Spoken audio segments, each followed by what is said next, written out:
YouTube, what's going on? And welcome back to Overlord Alex Gaming. We have some pretty major Dune Awakening news coming out of Gamescom today, and surprisingly, I think the biggest announcement here isn't necessarily the new DLC.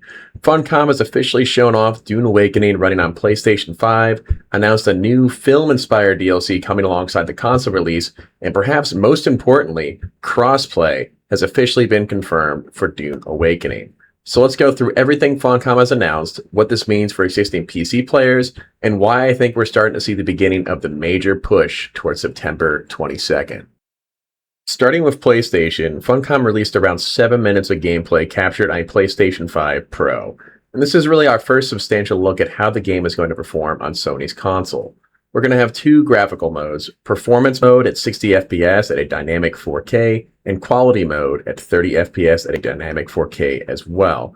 PS5 Pro will also have a higher narrative resolution in both modes, along with additional visual improvements in quality mode. And honestly, 60 FPS is what I was hoping to see here. Dune has enough fast movement between melee, range combat, vehicles, and ornithopters that I think 60 FPS is going to be extremely important for the console experience. The footage itself shows a lot of things PC players are already familiar with: surviving in the desert, building, flying ornithopters, and general exploration. But that's not really who this footage is for. This is Funcom beginning to sell Dune Awakening to an entirely new console audience. And remember, September 22nd isn't just a port of the PC version. Funcom is calling this the biggest version of Dune yet, launching alongside single player, the conclusion of the current story, expanded customization, scalable difficulty, and the additions PC has received over the past year.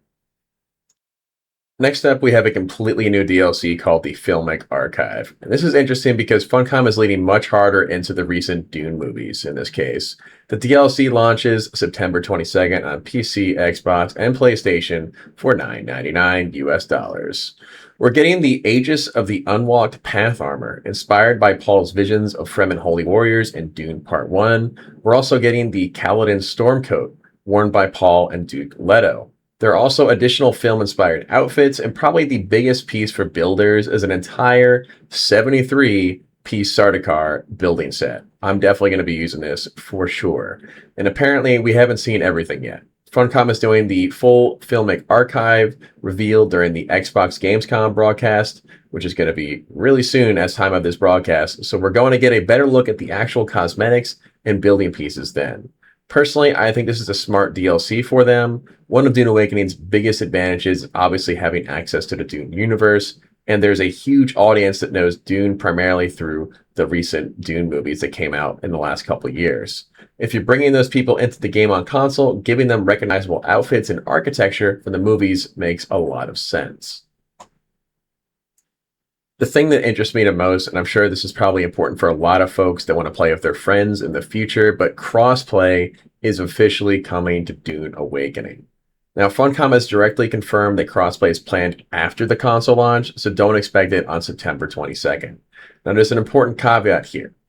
It's probably going to come out, I imagine, after the new player experience has been done by a good chunk of the Xbox and PlayStation players. So I would probably expect it to come out either around the time of the movies, when it releases in December, or sometime next year when they have contract agreements or something that would actually make the most sense for them from a business standpoint. But this is exciting, guys. I'm really excited to see the crossplays back on the menu. I really want to play with some of the folks that I know on PlayStation and Xbox, and I have folks that are really dying to play and get caught up with the people that are playing on PC. So if I had to guess, this is going to lead to a lot of other changes to current systems to give people catch-up mechanics. Like in the current Landshot system, I just don't see them capping it, and moving on in the future to allow people to catch up, and also for the Xbox and PlayStation players to catch up. So we'll see what changes they make there. But another important thing to remember about the Xbox launch is that it's going to be launching on Xbox Game Pass. That's going to be a huge natural audience that Dune is also going to be partaking in now. So we're going to see a lot of people start playing the game. I think we're going to see a lot more media and news surrounding it in the next month. So I'm excited for all this, guys. I'm excited to cover it, but I'm also excited to play the game more and see some of the updates that are going to come out in the near future. So As I've said in some of my previous videos, I don't have a crystal ball, but if I had to take a guess, I think the stars are starting to align for Dune Awakening and the team over at Funcom. I think that this announcement and some of these updates about the game that they're going to do at Gamescom, but also in the near future, are proving that the game still has a lot of life in it. And I think a lot of people are going to start returning to the game once they start making additional changes. And the changes we see in the PTC right now are launched on live. So stay tuned, guys. I think this is just the beginning of something great for Dune to get its second wind.